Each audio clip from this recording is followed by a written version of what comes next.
Hello everybody, I am Rakesh Sharma and I welcome you on our computer science class. So dear students, from today we are going to start the second unit of our syllabus. I have opened your syllabus on my screen and we are going to start the second unit. Okay, one suggestion for you. From today I just suggest you one thing कि just watch all the videos regularly. Okay जितने भी videos हम यहाँ पे जो भी study material मैं आपके साथ शेयर करने वाला हूँ उसको सीक्वेंसली लेके चलना है, आगे पीछे नहीं देखना है, क्योंकि आज से हम जो भी चीज़ मैं आपको बताने वाला हूँ वो पॉइंट टू पॉइंट हम डिस्कस करेंगे और सिलेबस के अकॉर्डिंग सीक्वेंसली हम इसको डिस्कस करेंगे. ठीक है, तो चलिए स्टार्ट करते हैं. Second unit computational thinking and programming. This unit is basically related to programming part. In this unit you will learn the basic steps of programming, how can we solve any problem, how can we write the program, and what are the methods or steps to write a good program. Okay, that we will learn here. Okay, the first thing is in your syllabus is that is the introduction to problem solving. It is the first part of second unit.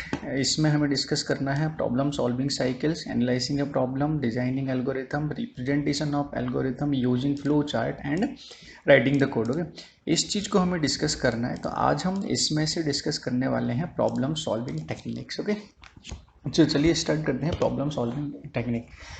देखिए, programming जब हम करते हैं या आप जब एक software developer बनना चाहते हैं या प्रोग्रामर बनना चाहते हैं, तो यहाँ पर सबसे बड़ी चीज़ होती है कि जो काम आपको करना है उस काम को समझना. ठीक है, the software or application that you want to develop that is your problem, उसको हम क्या बोलते हैं, प्रॉब्लम बोलते हैं. ठीक है, सपोज मैं आपसे बोलता हूँ कि आप एक MIS बनाइए, मैनेजमेंट इंफॉर्मेशन सिस्टम आपको डेवलप करना है to manage the entire school. Okay, so it's your requirement. ये क्या हो गई, आपकी रिक्वायरमेंट होगी. इस रिक्वायरमेंट को दूसरे वर्ड्स में हम क्या बोलेंगे, प्रॉब्लम बोलेंगे. It is called problem. Okay, तो सॉफ्टवेयर में जब हम कोई सॉफ्टवेयर डेवलप करते हैं तो किसी भी प्रॉब्लम को सॉल्व करने की कुछ बेसिक स्टेप्स होती हैं.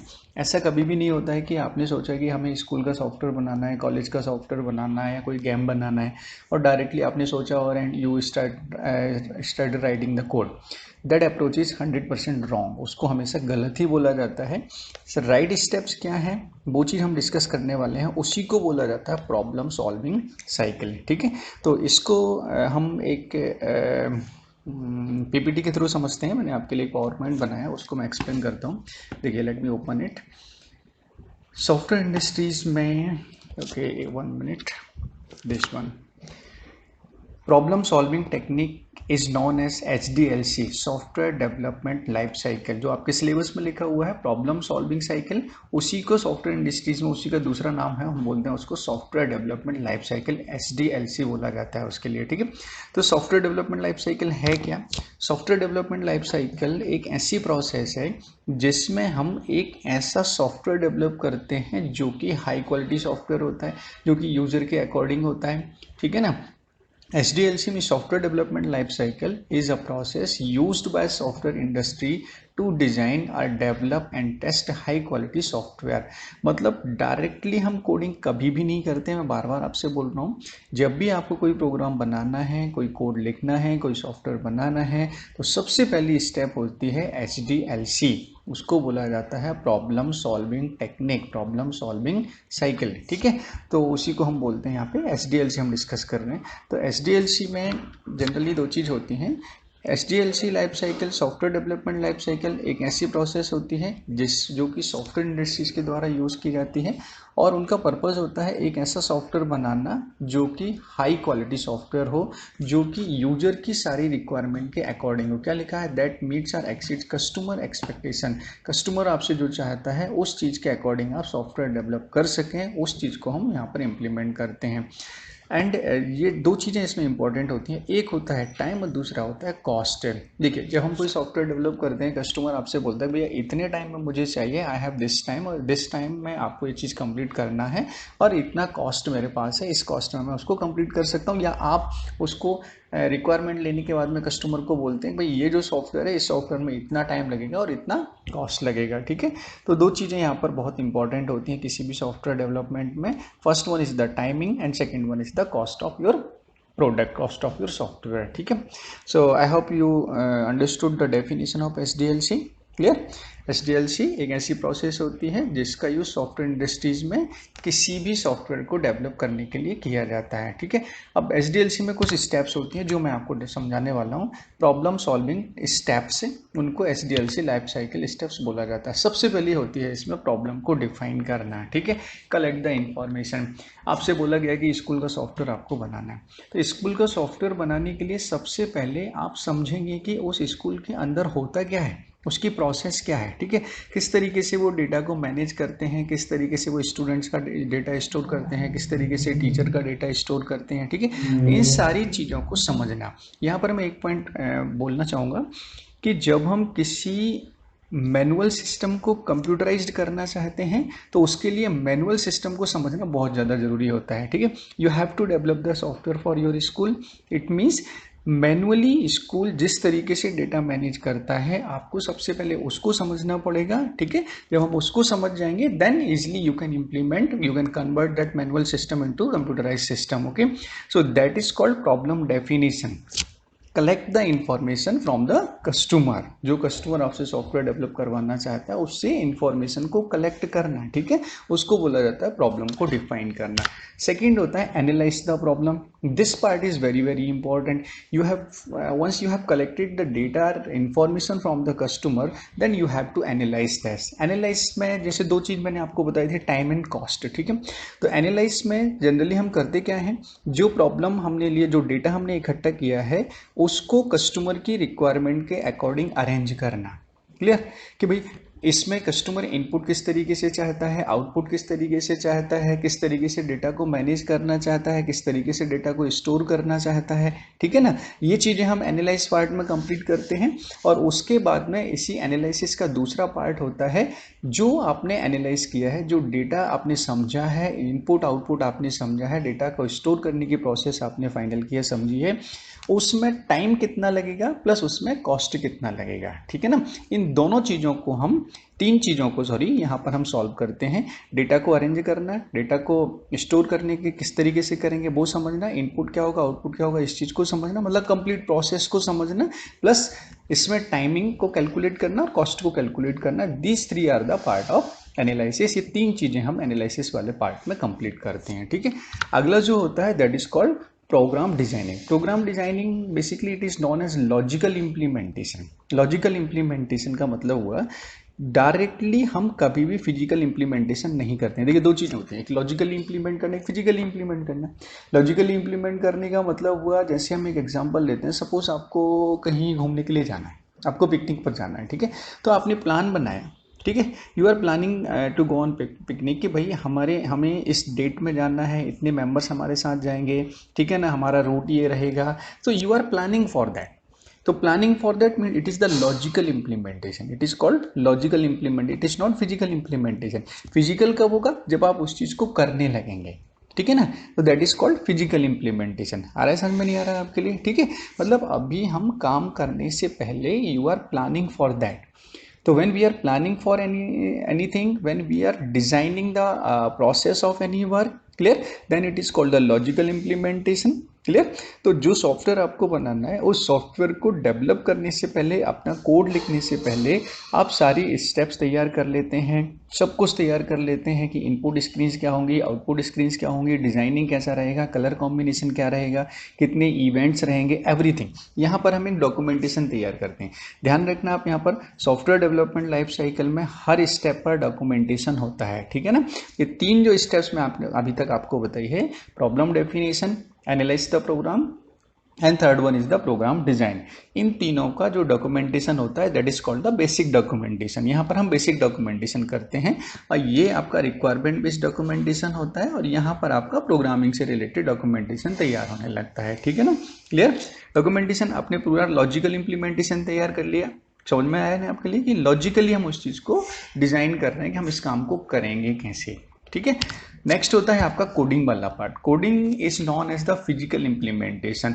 Once you have completed the logical implementation of your software, after that you have to implement the physical part. Physical part I mean to say आपने डिजाइन कर लिया कि इस तरीके से मुझे कंप्लीट करना है और इतनी स्क्रीन्स डिजाइन करना है, इतने कोड लिखना है, इतने इवेंट्स लिखना है, everything you have completed in the logical part. और वो जो आपने प्लान किया है उसको हम जब इम्प्लीमेंटेशन करने लगते हैं, कोडिंग करने लगते हैं, then it is called the physical implementation of the coding part. Okay, ध्यान रखना कोडिंग के लिए लॉजिकल इम्प्लीमेंटेशन मतलब प्रोग्राम डिजाइनिंग बहुत इंपॉर्टेंट है। अगर आपका प्रॉब्लम, देखो सारी स्टेप सीक्वेंसली है भाई, ध्यान रखना है इस चीज़ के लिए, ठीक है। आपने यूजर से डेटा प्रॉपर्ली कलेक्ट किया है तभी आप उसको प्रॉपर्ली एनालाइज कर पाएंगे। अगर आपने एनालाइज प्रॉपर्ली किया है तो आप उसका लॉजिकल स्ट्रक्चर प्रॉपर्ली बना पाएंगे, और अगर आपका लॉजिकल स्ट्रक्चर सही बना हुआ है तो आपका फिजिकल इम्प्लीमेंटेशन सही होगा। क्लियर। इन स्टेप्स में से अगर आप किसी भी स्टेप में थोड़ी सी मिस्टेक भी करते हैं तो आपका फिजिकल इम्प्लीमेंटेशन ठीक ठाक नहीं होगा। क्लियर है ना, आपका सॉफ्टवेयर कहीं ना कहीं प्रॉब्लम क्रिएट होगी आपके लिए, ठीक है। अब नेक्स्ट होता है आपका debugging and testing. This step is very very important for software development life cycle.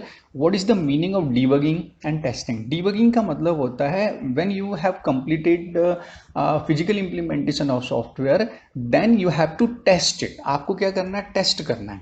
आप ये करना चाहते हैं। डीबगिंग हम पढ़ेंगे आगे, मैं आपको बताऊंगा डीबगिंग क्या होता है। डीबगिंग एक ऐसी प्रोसेस होती है जिसके द्वारा हम अपने कोड में एरर्स को फाइंड आउट करते हैं। It is the process to find out the errors or mistake in your code, in your program. That process is called the debugging. इसमें हम ब्रेक पॉइंट्स वगैरह यूज करते हैं, ठीक है ना, वो हम पढ़ेंगे आगे, हमारे सिलेबस में है, ठीक है। एंड टेस्टिंग, दी टेस्टिंग का मतलब आपने जो बनाया है वो सही बनाए कि नहीं बनाया, यूजर जो चाहता है, कस्टमर जो चाहता है उसके अकॉर्डिंग है या नहीं है, आपने जो प्लान किया है उसके अकॉर्डिंग आपका सॉफ्टवेयर इंप्लीमेंटेशन हुआ है कि नहीं हुआ है, आपका फिजिकल इंप्लीमेंटेशन कोडिंग वाला पार्ट उस तरीके से हुआ है कि नहीं हुआ है, ये चीज़ें हम टेस्टिंग वाले पार्ट में कंप्लीट करते हैं, ठीक है। एंड टेस्टिंग जब कंप्लीट हो जाता है तो हम फाइनल डॉक्यूमेंटेशन यहाँ पर करते हैं। Final documentation means what have you implemented in your code, what code you have written, clear, how many events, how many classes, how many methods, everything you have to mention in your documentation. Clear. देखो एक होता है requirement based documentation, दूसरा होता है technical documentation. तो यहाँ पर हम टेक्निकल डॉक्यूमेंटेशन तैयार करते हैं और उस टेक्निकल डॉक्यूमेंटेशन में we mention everything, we mention everything related to our input, process, output, our code, events, everything we mention here in this documentation. This documentation is very very very important in software development life cycle. Okay, documentation क्यों जरूरी है? in future आपने आज software बनाया, आपको 2 साल 3 साल बाद उसमें कोई चेंज करना है तो documentation will help you to find out the code. Documentation will help you to understand the code. आपको कोड समझने में, अपना लॉजिक समझने में बहुत हेल्प मिलती है, ठीक है। नेक्स्ट होता है आपका डिप्लॉयमेंट। डिप्लॉयमेंट का मतलब होता है once you have completed the documentation, once you have completed the debugging and testing part of your software, then final step is that you have to implement that software on the client machine. आपको करना क्या है? उसके लिए client machine पर उसको implement करना है, ठीक है। क्लियर। आपने सॉफ्टवेयर बना दिया, टेस्ट हो गया, सब हो गया, अब फाइनल स्टेप क्या होती है? उसको क्लाइंट मशीन पर इम्प्लीमेंट करना है, ठीक है। उसको डिप्लॉयमेंट भी बोला जाता है। एक चीज़ और मैं आपको बता दूं कि क्लाइंट मशीन पर डिप्लॉयमेंट के टाइम पर भी एक छोटी सी टेस्टिंग होती है, उसको जनरली एसडीएलसी में इस तरीके से मेंशन नहीं किया जाता है, ठीक है। टेस्टिंग एक हम कर लेते हैं ऑफिस में जहाँ पर हम डेवलप कर रहे हैं, क्लियर, डेवलपमेंट प्लेस पर, और दूसरा होता है सेकंड टेस्टिंग होता है आपका क्लाइंट मशीन पर। जिस मशीन पर आप उसको रन करना चाहते हैं, जिस मशीन पर क्लाइंट उसको यूज़ करेगा, उस मशीन पर हम उसको एक बार टेस्ट करते हैं, वहाँ भी एक टेस्टिंग होती है, but it is not mentioned in HDLC life cycle. Okay, I hope you understood these 7 steps. Clear है ना? ओके, चलिए नेक्स्ट होता है एक 4 चीज़ और मैं आपको यहाँ बताना चाहता हूँ। HDLC model, these are not in our syllabus, इसको हम डिटेल्स में डिस्कस नहीं करेंगे। ये एचडीएलसी की जितनी भी स्टेप्स हमने यहाँ पर डिस्कस की हैं, ये सारी स्टेप्स को इम्प्लीमेंट करने के लिए अलग अलग एल्गोरिथम्स का यूज़ किया जाता है, अलग अलग मेथड्स का यूज़ किया जाता है, ठीक है। देखिए भाई, ये these are the steps to develop the cycle, to develop the software. Clear. So इन स्टेप्स का इम्प्लीमेंटेशन कैसे होगा वो कहलाते हैं एचडीएलसी मॉडल्स। उनको हम क्या बोलते हैं? एचडीएलसी मॉडल्स होते हैं। तो जनरली 9 टाइप के एचडीएलसी मॉडल्स होते हैं जिनको हम इम्प्लीमेंट कर सकते हैं। सबसे पहला होता है waterfall model, software prototyping, JAD model joint application design कहलाता है, rapid application development, extreme programming, prototyping of RAD, open source development, end user development, object oriented programming. These are the models. Models मतलब हम इनको और easy language में बोल सकते हैं, ये एल्गोरिथम्स हैं जिनका यूज़ हम HDLC की जो प्रोसेस, अब जो स्टेप्स हमने अभी डिस्कस किए हैं उनको इम्प्लीमेंट करने के लिए करते हैं। अब it depends on the developer, it depends on the development team के on which model they want to use, clear, which model they want to use in their software. Okay, software की requirement पर depend करता है, software की designing पर depend करता है, और टाइप ऑफ सॉफ्टवेयर पर डिपेंड करता है कि किस तरह का सॉफ्टवेयर आप डेवलप करना चाहते हैं।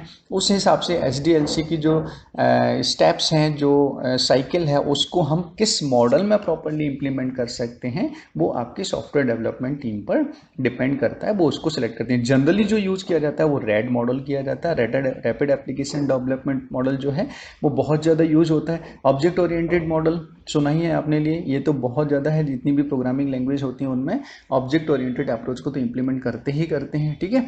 तो ये आपके मॉडल्स होते हैं, यहाँ तक हमने डिस्कस किया है। एक बार सिलेबस पर चलते हैं। So dear students, today we discuss this one, problem solving cycles, that is also known as the HDLC cycle. Okay, in next video I will explain you the algorithm and flow chart. Okay, these two are also very important. जो आप software develop करते हैं, आपने सब कुछ कर लिया, जो स्टेप्स आपने बनाई हैं उनको before writing your coding generally we write the algorithm and flow chart of our logic. Okay, जो लॉजिकल इंप्लीमेंटेशन वाला पार्ट है उसमें हम एल्गोरिथम और फ्लो चार्ट को यूज करते हैं। तो in next video we will discuss the algorithm and flow chart. In this video I explained you this part, problem solving cycles, clear? Okay, and I hope you understood everything, सबको समझ में आया होगा। If you have any doubt then write your doubts in the comment box or you can send me your messages, clear? I will solve your problem as soon as possible. इस unit को हम sequentially लेके चलेंगे और इसमें कोई भी video, कोई भी लेक्चर आप मिस मत कीजिएगा। ये कंप्लीट करने के बाद में you will be able to write the program in Python programming. बहुत कुछ आप सीख जाएंगे इसको, इस यूनिट को कंप्लीट करने के बाद में, ठीक है। ओके, तो चलिए आज का सेशन यहीं कंप्लीट करते हैं, ठीक है। Take care, bye bye.